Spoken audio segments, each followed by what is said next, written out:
بحب إسرائيل. عنوان الفيديو صح، مفهوش أي حاجة غلط.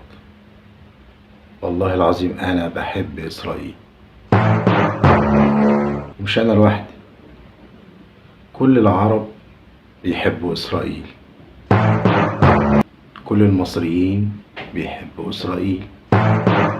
أقول لكم التقيلة بقى، كل المسلمين في كل حتة في العالم بيحبوا إسرائيل. بس إسرائيل اللي بنحبها هو سيدنا يعقوب عليه السلام، اللي ورد ذكره في القرآن الكريم في الآية الكريمة اللي هنسمعها دي باسم إسرائيل.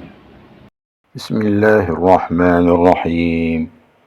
كل الطعام كان حلا لبني إسرائيل إلا ما حرم إسرائيل على نفسه من قبل أن تنزل التوراة، قل فأتوا بالتوراة فاتلوها إن كنتم صادقين. صدق الله العظيم.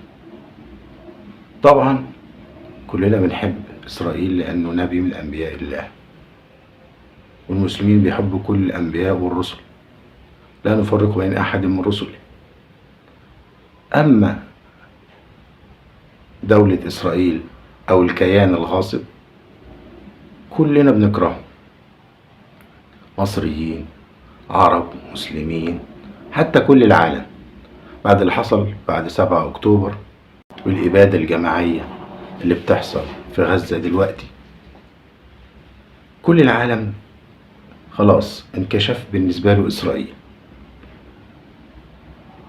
وعرفوا خلاص حقيقتها إنها كيان غاصب محتل، لسه لحد النهاردة بيحتل أراضي عربية غير فلسطين، بيحتل أراضي في لبنان، بيحتل أراضي في سوريا زي الجولان، ودلوقتي بيحتل مناطق أخرى.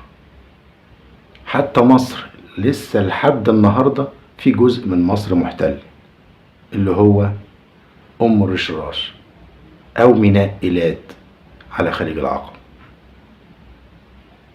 انكشف الكيان بعد 7 أكتوبر والجرائم اللي عملوها، قتل الأطفال والنساء والكبار والصغار، ضرب المستشفيات، تدمير المدارس والجامعات، المجاعة اللي بيعملوها لأهل غزة لحد النهاردة، منع دخول المساعدات. كل ده حصل بعد 7 أكتوبر. نظرة العالم اتغيرت. كان قبل كده الميديا ووسائل الإعلام اليهودية في العالم بتظهر إن إسرائيل دي ضحية، دولة غلبانة عايشة وسط محيط من الأعداء حواليها من كل مكان.